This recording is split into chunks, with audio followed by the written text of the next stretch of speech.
의인은 믿음으로 말미암아 살리라. 우리 이 말씀은 너무 귀한 말씀이기도 하고 또 너무 값싼 말씀이기도 해요. 귀한 말씀이라고 하는 것은 이 말씀이 역사를 바꿔놨어요. 마틴 루터의 종교개혁은 이 말씀에 붙들려서 교회를 새롭게 하는 능력이 되었거든요. 오직 믿음으로 산다. 오직 믿음.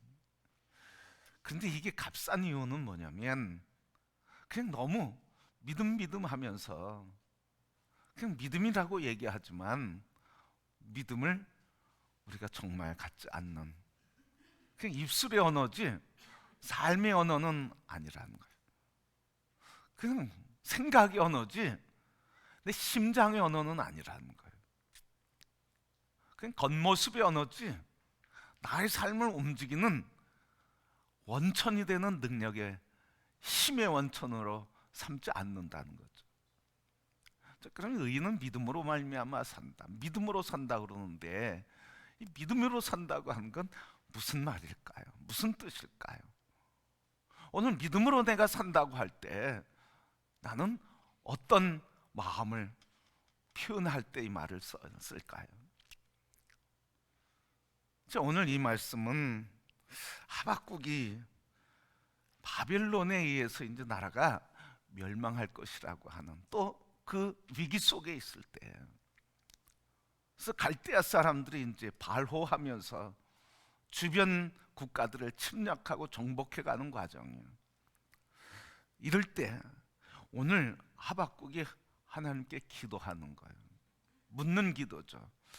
오늘 본문 앞에 1장의 말씀 보면 하박국이 물어요. 1장 1절 말씀 보면 여호와여 부르짖어도 왜 듣지 아니하십니까?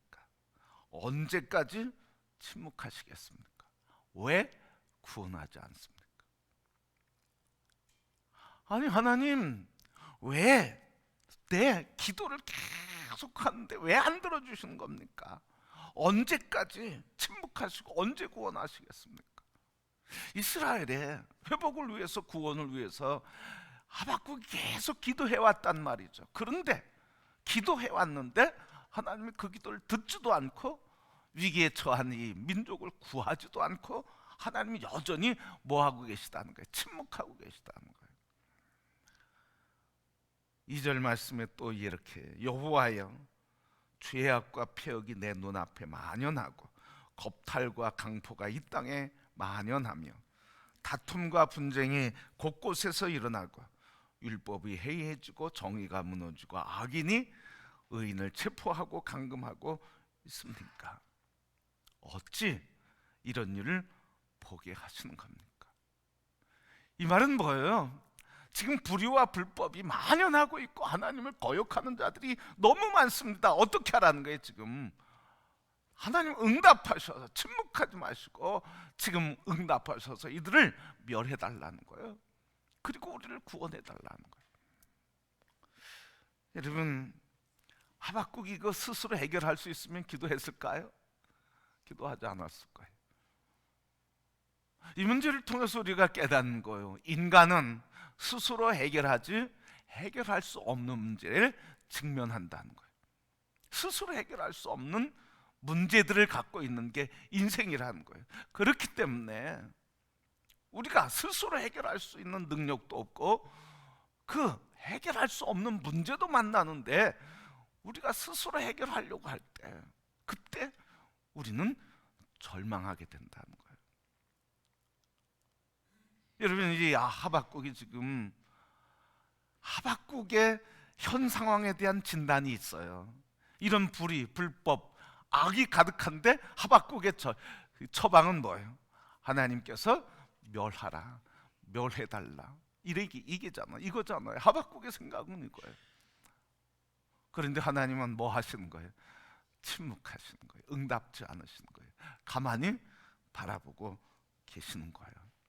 그런데 여러분 하박국이 이렇게 기도하는데도 하나님이 마침내 응답하시는데 하박국을 너무 충격에 빠뜨리는 응답을 해주셨어요.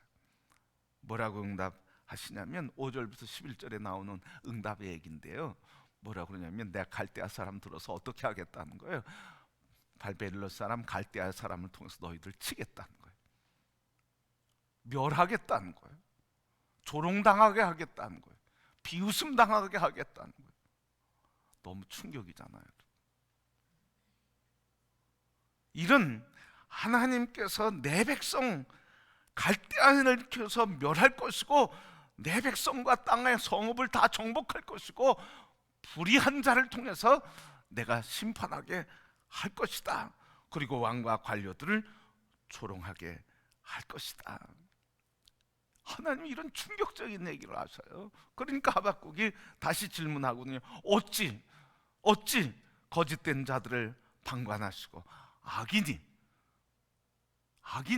어떻게 의인을 멸하고 심판할 수 있고 악인이 의인을 삼키는데 어떻게 하나님 침묵할 수 있습니까? 이러면서 하박국이 답을 듣고 대답을 하는 거예요. 하나님과 대화하면서 답을 얻는 거예요. 뭐라고 한 거예요? 이런 하나님의 심판 앞에서 하박국의 대답은 뭐였어요? 그게 오늘 말씀이에요. 의인은 어떻게 산다고요? 믿음으로 산다고요. 의인은요, 해결할 수 없는 문제나 내 능력의 밖의 문제나 또 내가 할 수 있는 문제라도 내가 하지 않고, 그래서 내가 심판자로 나서지 않고 하나님이 의로운 재판관이 되셔서 심판하실 것을 믿는 믿음으로 산다. 그렇게 사는 사람이 의인이에요, 여러분. 근데 우리는 현실 앞에서 어떻습니까? 현실 앞에서 우리는 어떻습니까? 불의한 일 보면 우리는 어떻게 해요? 억울한 일 보면 어떻게 해요? 손해 받고 손해를 끼침 받을 때 어떻게 해요? 내가 어떤 사람은 나서려고 그래. 심판자로 나서려고 그래. 복수하는 사람으로 나서려고 그래. 내가 한두 번, 두 번은 참겠지만 세 번은 안 되겠다고 그냥 나서거든요. 그런데 바로 이렇게 하나님께서 오늘 불의의 상황을 침묵하시고 불의한 자를 통해서 의인이라고 여기는 그들을 삼키게 하고 멸망하게 할 것이라고 이렇게 이야기하는 그 말씀 앞에 하박국의 대답은 그렇습니다. 하나님, 그러할지라도 어떻게 하겠다는 거예요. 난 믿음으로 살겠습니다. 이때 믿음은 뭘까요? 우리가 믿음으로 산다고 할 때 그 믿음은 뭘까요? 하박국이 오늘 의인은 믿음으로 산다고 할 때 그 믿음은 뭐냐는 거죠. 그래서 오늘 우리가 믿음으로 산다고 할 때 그 믿음의 내용은 뭐여야 하느냐 하는 거예요. 믿음으로 산다는 게 뭘까요, 여러분? 불의한 상황에, 불법이 난무한 상황에, 복수하고 싶을 때, 억울한 일을 당할 때, 변명하고 싶을 때, 그리고 고난받을 때, 애매히 내가 억울한 일 당할 때, 그때 믿음으로 산다고 그러는데 뭐예요? 믿음으로 산다고 하는 것은 이런 불의한 상황, 이해할 수 없는 상황, 그리고 내가 그 상황과 그 문제 때문에 오롯이 아픔과 고난과 그리고 멸시와 천대를 받는다 할지라도 마지막 하나님이 최후의 승리를 가져다 주신다고 하는 그 사실을 믿고 믿음으로 사는 게 믿음으로 산다는 뜻이에요. 이게 믿음으로 산다는 거예요, 여러분. 뭐 안 되는 문제 내가 믿음으로 뭐 윽박지르듯이 뭐 그냥 그렇게 머리 뒤밀고 그런 뜻이 아니에요. 원래 말씀은 뭐예요? 고난당하는 상황, 억울한 상황, 그리고 죄인들이 의인들을 멸하려고 하는 이런 상황, 그리고 이방인이 하나님의 택한 사람 멸하려고 하는 상황, 이런 상황에서 하나님이 침묵하실지라도 의인은 오직 하나님께서 최후에 심판하시고 저들을 멸하시고 우리를 회복하실 것이라고 하는 의의 최후의 승리를 믿는 그것으로 사는 사람, 이게 믿음으로 사는 사람이에요. 그래서 믿음으로 사는 사람은 함부로 나대질 않아. 함부로 심판자로 나서질 않아. 함부로 비난하거나 조롱하는 자로 나서지 않아. 함부로 정죄하는 사람으로 나서지 않는다는 거예요. 믿음의 사람은 이해되지 않고 억울하고 그리고 곤고하고 그리고 상황에 문제가 있어도 뭐라고 하는 거예요? 하나님의 의가 이긴다, 하나님의 뜻이 이루어진다 하고 하나님의 뜻을 붙잡는 거예요. 내가 심판자로, 내가 고발자로, 내가 비난자로, 내가 조롱자로, 내가 그렇게 뒤에서 이렇게 막 인간적인 얘기하는 사람이 아니라니까요. 근데 우리는 너무 쉽게 이런 일을 해. 그런 거 하는 것도 모르면서 그런 일을 한단 말이에요. 믿음이 없는 얘기를 한다고요. 자꾸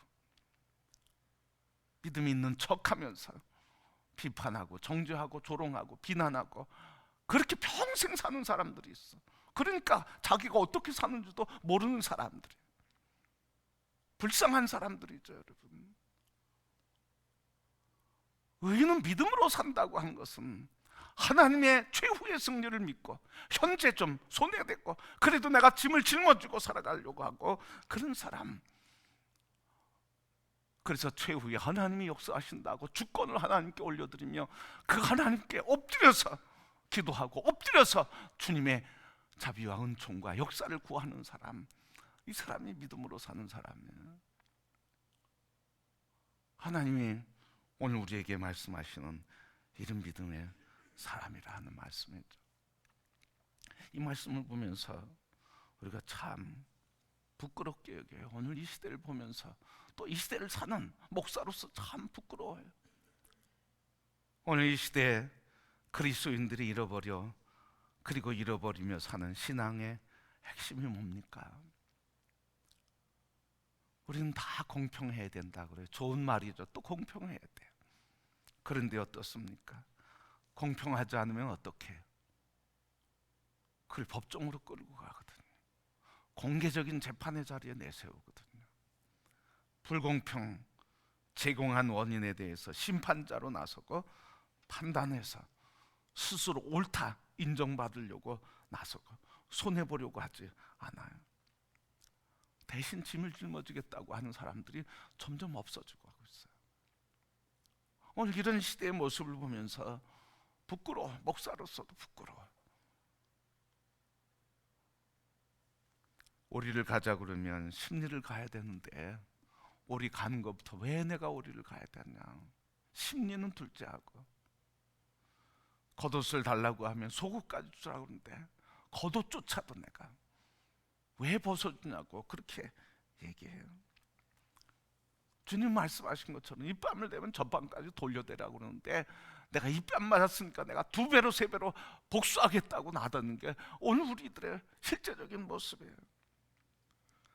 이런 덕목을 잃어버리고 사는 오늘 나, 오늘 이런 덕목을 잃어버리고 사는 목사, 이런 덕목을 잃어버리고 사는 그리스도인, 정말 그리스도인이 맞는가?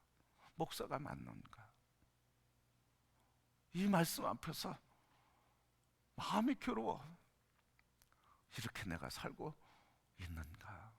이렇게 살라고 지금 말씀하고 계시고 수없이 믿음으로 산다고 얘기하면서 믿음이 없는, 도리어 정죄하고 비난하고 비판하고 나가 손해보지 않으려고, 내가 상처받지 않으려고, 나를 보호하려고 내가 공격의 칼을 드는 나를 보면서 나는 정말 예수의 사람인가, 그리스도의 사람인가 부끄러움을 느끼게 됩니다.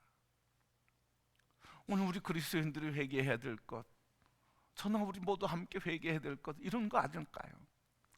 믿는다고 하면서 믿음으로 살지 않고 최후의 승리, 의의 최후 승리를 믿는다고 하면서 내가 그것을 견디고 기다리고 주의 역사하심을 인내하고 기다리지 못하고 내가 심판자로, 내가 판단자로 나서서 내가 하나님보다 앞서서 심판 노릇하려고 하는 이런 죄를 우리가 회개해야 할 죄가 오늘 우리들의 죄가 아닐까요? 그리고 오늘 이 시대 그리스도인은 참 부끄러움과, 이 시대에 우리 그리스도인으로서 목사로서 참 부끄러움으로 주님 앞에 눈물을 흘리며 엎드려야 될 게 오늘 우리 그리스도인이 아니겠습니까? 그런데 안타깝게도 눈물을 잃어버렸어요. 주님 앞에 무릎 꿇는 무릎이 없어졌어요. 뻣뻣하고 꼿꼿해지고, 그래서 우리가 하나님 앞에 무릎 꿇지 않아. 눈물이 없어졌어요. 그냥 자기의, 자기 변호, 자기 변론, 자기 주장을 내세우며 고발하고 비난하고 하는 이런 연약한 인간의 모습으로 우리가 변해버려 가고 있어요. 여러분, 오늘 이 말씀 앞에서 구별될 자가 누가 있겠습니까? 말씀을 선포하는 목사라고 더 의로웠겠습니까? 또 우리는 말씀을 전하지 않기 때문에 더 의롭게 사람이 있겠습니까? 하나님 앞에서 다 우리는 겸손해야 할 수밖에 없어요. 누가 머리를 꼿꼿이 서고 우리가 다닐 수 있겠습니까? 겸손하게 이 죄인을 용서해 주옵소서. 우리 서로를 바라볼 때도 서로가 죄인인 것을 바라보며 서로를 긍휼히 여겨주고 대신 짐을 짊어지며 대신 오리를 가자고 하면 심리를 가지고 하는 이런 짐을 지는 삶을 살 때 오늘 우리 그리스도인으로서 하나님의 은총을 입고 선하신 역사를 이루고 그 믿음으로 끝까지 견뎌 살 때 하나님께서 그때가 될 때 갈대아인 우리를 고통하게 하고 아프게 하고 힘들게 했던 그 사람들 하나님께서 심판하시고 내 백성을 다시 세우신다고 하셨으니까 그때까지 믿음으로 인내하고 견디는 것, 그게 의인은 오직 믿음으로 사는 자의 삶인 줄 믿습니다. 지난번 제가 갈멜못 성지를 식구랑 같이 다녀왔습니다. 갈멜못 성지, 여러분 아시는 분 많이 계시죠? 가까이 있죠. 갈멜못 성지에 갔다 왔는데 서울에서부터 예수 믿는다고 잡혀 끌려 내려와서 그 갈멜못에서 처형당하고 순교당한 사람들, 순교자들의 모습이 거기 생생하게 기록에 남겨 있고 또 그 기념교회를 세우고 기념교회를 세우고 그리고 오는 사람들에게 이 그리스도의 십자가의 은혜, 복음의 사랑, 그것을 전해주고 있어요. 거기 보면 이 순교당한 사람들의 비가 서여 있고 그들의 글이 있는데 성 다빌리오 안토니오 주교가 있었습니다. 이분이 순교되기 전에 망나니에 의해서 칼로 목을 쳐서 죽임을 당하기 전에 마지막으로 하는 얘기가 이겁니다. 주님께서 주신 은혜 입어 오늘 새로운 생명을 얻는 날, 구원을 주신 당신 앞에 정성되이 바치나이다. 새 생명 환히 넘치는 이 영광의 날에 하늘에 계시는 아버지 찬미와 감사를 받으소서. 어떻게 이렇게 고백할 수 있을까요? 그 글을 읽으면서 마음이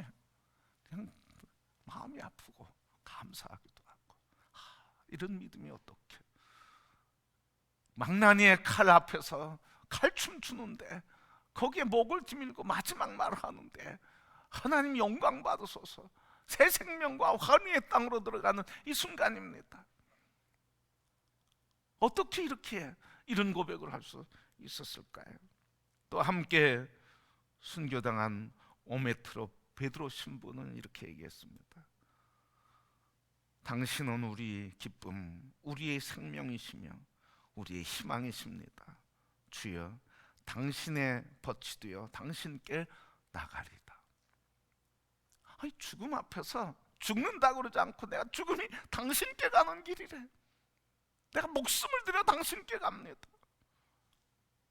여러분, 어떻게 이럴까요? 스데반이 돌팔매질을 당하면서 얼굴에 환희에 차서 하늘의 영광을 보며 순교할 수 있었던 것은 무엇일까요? 여러분, 오늘 우리가 의인은 믿음으로 산다고 하면서도 조그만 손해가 오고 조그만 어려움이 오면 비난하고 조롱하고 비판하고 정죄하며 그렇게 살려고 하는 오늘 이 세상에, 오늘 이 시대에 어떻게 우리는 이렇게 살아갈 수 있을까요? 오직 믿음으로 살아갈 수 있을까요? 그것은 뭐예요? 의의 최후의 승리를 믿는 믿음이라는 거예요. 마지막엔 승리한다. 마지막엔 이긴다. 내가 지는 것 같아도 마지막엔 이긴다. 내가 지금 눈물을 흘려 피눈물을 흘리는 것 같아도 나는 나중에 마지막엔 최후의 기쁨과 감격의 눈물로 하나님을 찬양할 것이다. 이 마지막 승리를 바라보는 거예요. 마지막 승리. 중간의 승리, 조그마한 승리가 아니라 마지막 승리. 마지막 승리를 믿는 믿음. 이게 바로 오늘 하박국이 얘기하는 의인은 믿음으로 말미암아 살리라. 지금 갈대아인들이 들어와서 공격하고 의의 백성, 하나님의 택한 백성 멸하고 죽이고 심판해서 조롱하고 비난하고 나라가 무너진다 할지라도, 그러나 하나님께서 마지막에 저들을 심판할 것이고 우리를 다시 세울 것이라고 하는 이 최후의 승리를 믿는 믿음. 이게 중간의 고난과 아픔과 염려와 근심과 두려움도 맞서 싸우게 하는 힘과 능력이 되었습니다.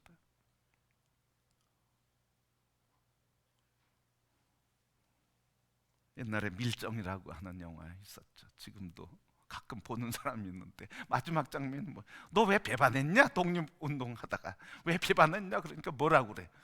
이정재 역으로 나온 사람이 뭐라고 그래? 내가 이렇게 될 줄 알았냐? 해방이 될 줄 알았냐? 일제가 계속 이 나라를 통치할 줄 알았지 해방될 줄 알았냐? 그래서 나 전향했다는 거죠. 밀정이 됐다는 거죠. 최후의 승리를 믿지 못하니까 중간에 어려움과 박해와 고난과 위협과 협박이 오니까 넘어지고 타협하는 거예요. 그런데 최후의 승리를 믿는 사람, 끝까지 견디는 거예요. 그래서 믿음은 견디는 거라는 자다. 견디는 거. 뭘 견디는 거예요? 최후의 승리를 믿고 견디는 거예요. 여러분, 오늘 우리 그리스도인들인 우리들에게 진정으로 주님이 말씀하시는 음성으로 우리 함께 들려주기를 축복합니다. 함께. 목사나 성도나 무슨 구분이 있겠어요? 이 말씀 앞에서 서로 부끄러운 줄 알고 겸손히 하나님, 이 말씀 앞에서 부끄러울 수밖에 없습니다. 머리를 둘 수 없습니다. 긍휼히 여기시고 주님, 믿음의 주여 온전케 하시는 주님 도와주셔서 최후의 승리를 믿는 믿음으로만 붙들림 받게 하시고, 그 믿음 붙들고 끝까지 현재 고난과 억울한 일과 문제들 견디게 하옵소서. 그래서 주님을 기다리며 침묵하고, 주님을 기다리며 무릎 꿇고, 주님을 기다리며 주님 앞에 나오고. 성도 여러분, 간곡히 부탁드립니다. 삶의 문제 있을 때 심판자로 나서지 마시길 바랍니다. 하나님을 두려워하며 겸손히 주님 앞으로 무릎 꿇고 견디는 믿음의 의인이 되기를 축복합니다. 그게 하나님께 영광이에요. 그럴 때 하나님께서는 긍휼히 여기시고 하나님의 의에 승리자로 우리를 높여주실 줄 믿습니다. 우리 갈매모 성지에 순교당한 5 성인의 비문을 보고 그들의 글을 읽으면서 그들이 그냥 타협할까 그러면 거기 있지도 않았을 거예요. 그냥 기록도 안 돼 있을 거예요. 그러나 의의 최고 승리를 믿는 그 믿음 때문에 순교됐고, 그 순교로 인해서 지금 하나님의 살아계심의 역사를 나타내며 증거하고 있습니다. 오늘 우리의 삶에 과정이 힘들고 어렵고 눈물 나고 고통하고 포기하고 싶고 돌아서고 싶은 많은 순간이 있을 것입니다. 그러나 의의 최후 승리를 믿고 믿음으로 달려가는 성도가 되시기를 축복합니다. 저는 목회하면서 하나님이 주신 제자를 세우라 하는 그 소명을 붙들 때마다 이 길 끝에서 주님을 만날 소망과 꿈을 갖습니다.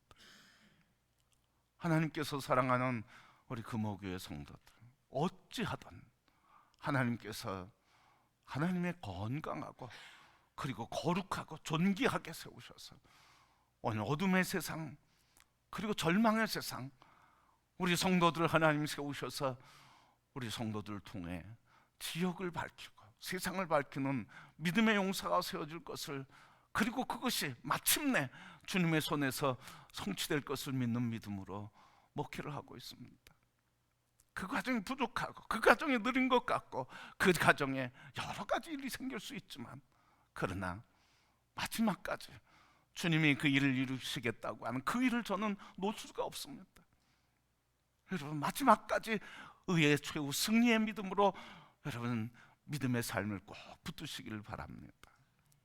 그래서 주님께서 오늘 모든 것을 견디게 하시고, 그리고 견디게 하신 후에 마지막 다시 역전케 하셔서 심판자로, 그리고 박해자로 나섰던 갈대아 사람 바벨론을 멸망시키고, 그리고 다시 이스라엘을 회복하셔서 하나님 영광을 이루시는 그날을 바라보면서 오늘 우리의 삶에 의의 최후의 승리를 믿는 믿음으로 견디며, 최후 승리를 믿으며, 하나님 신실하신 공의의 하나님을 믿고 믿음으로 끝까지 승리하시는 승리자들이 다 되시기를 주님의 이름으로 축복합니다.